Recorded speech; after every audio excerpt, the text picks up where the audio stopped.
بسم الله الرحمن الرحيم تبارك الذي بيده الملك وهو على كل شيء قدير الذي خلق الموت والحياة ليبلوكم أيكم أحسن عملا وهو العزيز الغفور الذي خلق 7 سماوات طباقا ما ترى في خلق الرحمن من تفاوت فارجع البصر هل ترى من فطور ثم ارجع البصر كرتين ينقلب إليك البصر خاسئا وهو حسير ولقد زينا السماء الدنيا بمصابيح وجعلناها رجوما للشياطين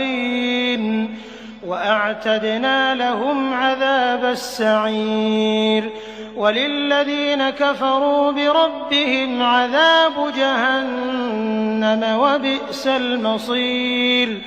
إذا ألقوا فيها سمعوا لها شهيقا وهي تفور تكاد تميز من الغيظ كلما ألقي فيها فوج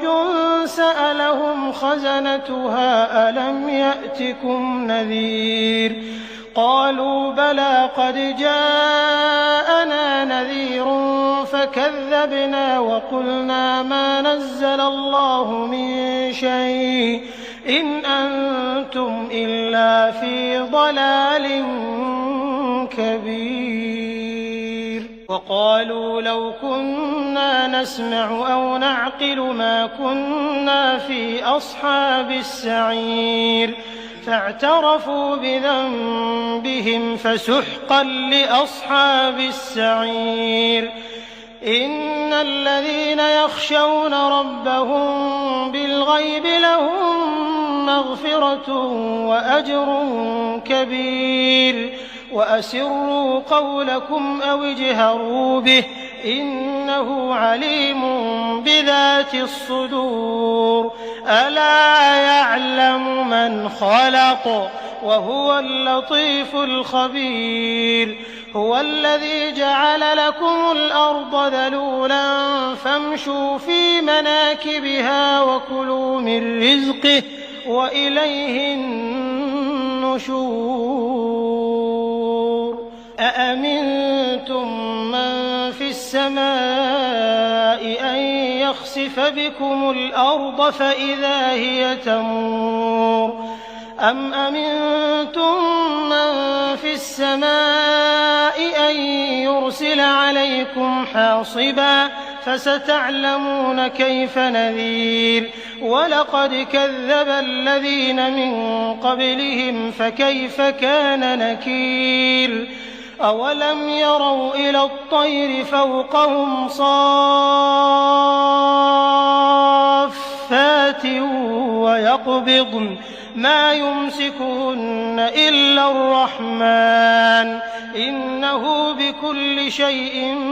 بصير أمن هذا الذي هو جند لكم ينصركم من دون الرحمن إن الكافرون إلا في غرور أمن هذا الذي يرزقكم إن أمسك رزقه بل لجوا في عتو ونفور أفمن يمشي مكبا على وجهه أهدى أمن يمشي سويا على صراط مستقيم قل هو الذي أنشأكم وجعل لكم السمع والأبصار والأفئدة قليلا ما تشكرون قل هو الذي ذرأكم في الأرض وإليه تحشرون ويقولون متى هذا الوعد إن كنتم صادقين قل إنما العلم عند الله وإنما أنا نذير مبين فلما رأوه زلفة سيئت وجوه الذين كفروا وقيل هذا الذي كنتم به تدعون قل أرأيتم إن أهلكني الله ومن معي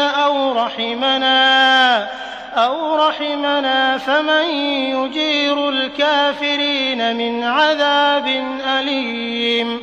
قل هو الرحمن آمنا به وعليه توكلنا فستعلمون من هو في ضلال مبين قل أرأيتم إن أصبح ماؤكم غورا فمن يأتيكم بماء